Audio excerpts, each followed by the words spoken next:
Welcome to the very first episode of the Today I Embrace series. My name is Maria Melendez and I'm founder of fabulous interactive women's network and digital media company Embrace Her Legacy.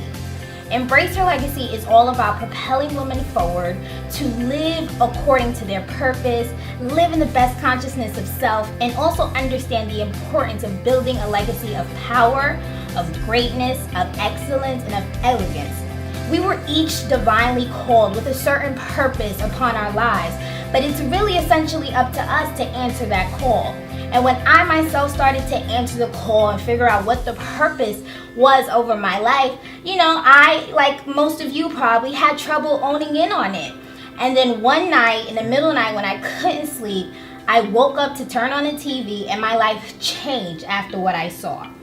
I watched a documentary that documented the lives of some of the most powerful, one-of-a-kind, selfless women doing some of the most phenomenal things around the world in ways that you and I could probably never imagine.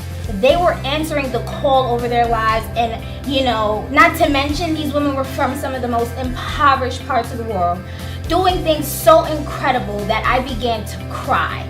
Crying tears of joy because I'm excited, I'm inspired, but also tears of sadness because we live in this world where too often stories like theirs go untold. The media tells us everything horrible that's happening today, but fails to tell us the things that are happening every day.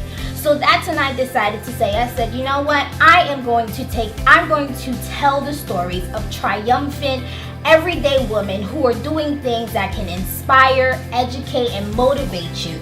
It's just about really understanding that we each have a story to tell. We each are human beings that have stories that can help uplift one another. And imagine how much better this world would be if we stopped to listen to each other's stories. So this is what we're here to do. We're here to inspire you to be your best self, to really walk away with a sense of gratitude and of greatness, and to really embrace the legacy within. Do not listen to whatever is telling you cannot, whatever is holding you back, because these stories are going to tell you if she can do it, so can I. And that's the entire purpose behind this series. So in today's first episode, you'll meet Lindsey, who's a 15-year-old poet from Brooklyn with a powerful story that I am sure will really impact your life. And if you or if anybody else you know would like to be featured in the series, at the end of the video, we'll show you how. And please, also, at the end of the video, I want you to tell me, what do you embrace about yourself today? Thank you.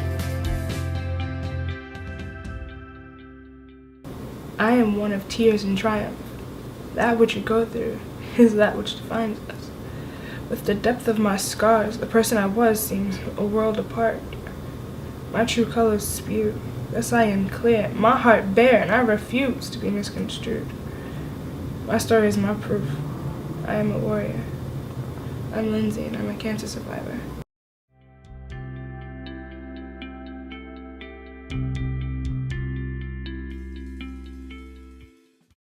I'm just different. I've always been unique as a person. I'm very honest, and I have morals and values. And for someone my age, being 15, nobody really assumes that I'm actually gonna really think about things like this, like my appearance or how you perceive me, but I do. I'm not the type of person to be defined by the society I live in, but it's important to me to stay true to me. Before cancer, my life was great. I was a freshman in high school, and I just saw the world at my fingertips. I was getting ready to perform everywhere. I was affiliated with Urban Word, and I'm a poet, so it was just incredible just to know that my school was going great, and now I can do what I want, I can do what I love. And then in an instant it changed. In the span of 3 days, my stomach, it just exploded. It didn't really explode, like literally, but it just grew incredibly. And then 3 days later, I look like I'm 4 months pregnant. It was unbelievable. And my mom and I, we actually had like a big fight because I'm very true to myself. So for her to even question if I had done anything to just do that. I was like really upset. And then we go to the doctor, and she, not even 10 minutes, she's like, you have to go to the emergency room. There's something really wrong. And I was scared, but I didn't know. I was scared. I was like, oh, this can't be that bad. But because she was saying things like I probably had an obstruction, or like my intestines folded the wrong way. So I was like, okay, this is nothing really big. And so I go to the doctor, they do an x-ray, and they're like, oh, you just need to just use the bathroom, you'll be okay. I go home, I take the meds, and nothing happens the next day, but then they call me. And my mom is on the phone with the doctor, and she's talking, and I knew. I didn't know, but I knew. And we go back to the doctor, and they're like, we found a cyst in the x-ray. And for those of you who don't know, a cyst is when your ovary has fluid in it, but mine was different. Mine also had like different cells of different kinds, and it was growing, and my doctors are telling me you have to have it removed right away. And for me to just hear surgery, I was like, no. That was enough to get me. I was just like, this is crazy. This is really, really, really crazy. And my pathology reports come back, and it's stage 1.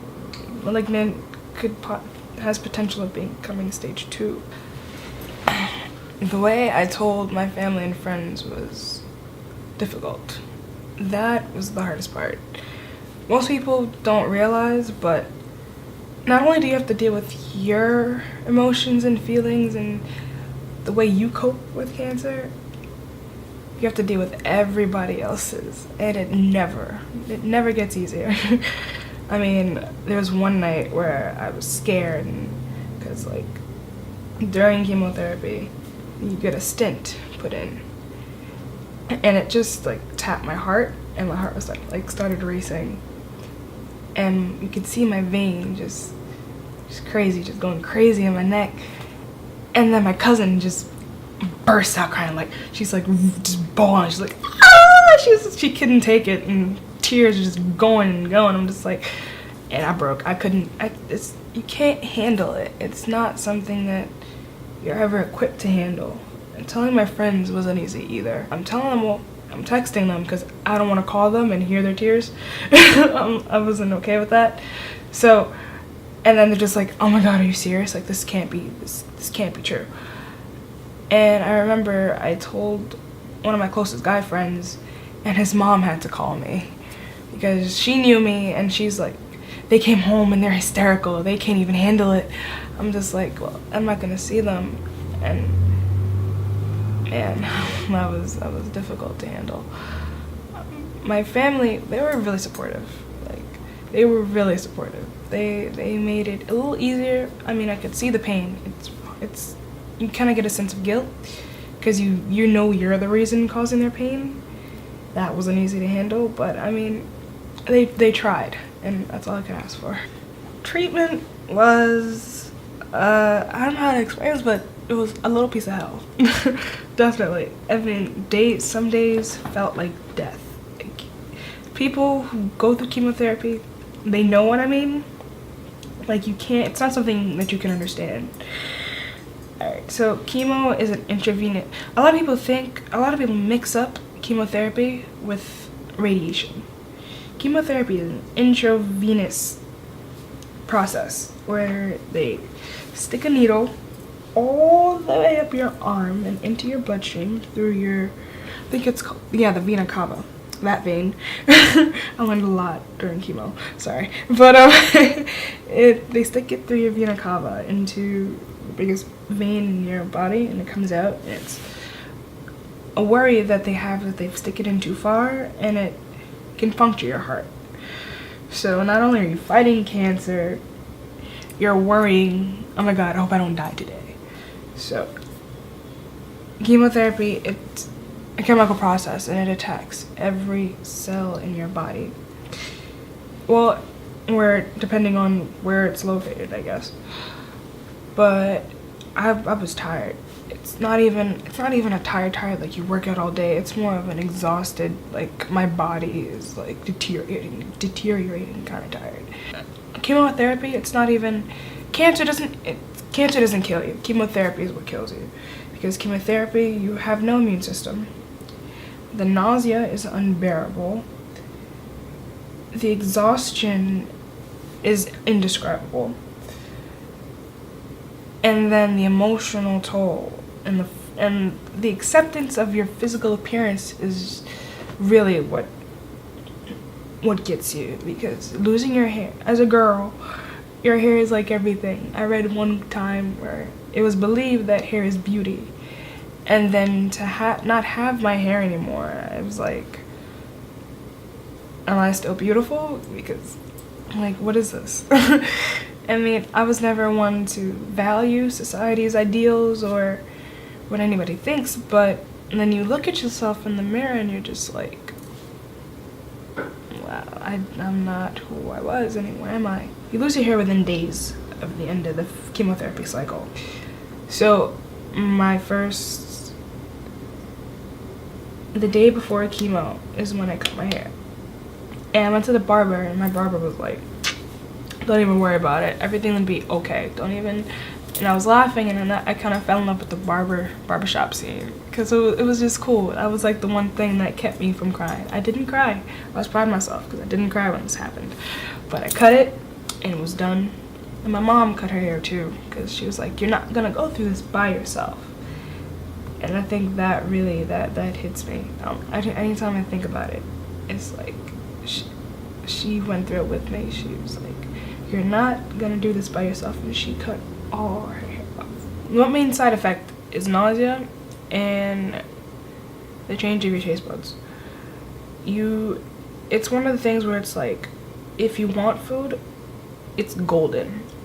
Like, you don't even want to eat. You can walk into a room and just walk right back out because of the nausea. And since I had a 3-day cycle, my last day was Wednesday. And everything from Monday and Tuesday piled up right on top of Wednesday, and my nausea was at unimaginable levels. To this day, every Wednesday I shudder because it just doesn't seem so far away anymore. And if you meet anybody else who's going through cancer, we don't want you to look at us like we're no longer human, like we're just some charity cases. I mean, we still are people. We're not just people, we're warriors. Don't look at me like I'm some charity case in which I need your comfort in order to survive. Don't give that to me. I don't want it. Keep it for yourself, because that's not doing me any good at all. I just want my legacy to be someone who has left this earth, but I've left my imprint on it. I want my legacy to be where you hear my name and you know my story. I want to inspire so many that I go out with a bang. That's what I want left on this earth, because after what I've gone through, to know that I've had a life, almost lost it, and then now that I have another, I'm not wasting any time. I want to take my poetry to new heights and just take my story all over, make sure that you know what I've gone through. And then when the time's right, I go to Harvard, get my scholarship, go to Harvard and become that lawyer, you know, not on TV, but got a little problem, I got you. There's no stopping me. I mean, I've said this before, and it's like, I have the strength to move nations, and I dare you to stop me, because I fought for my life. I fought my own body, and I won. Cracks begin to show that the real world does not know. Today I embrace the person I've become.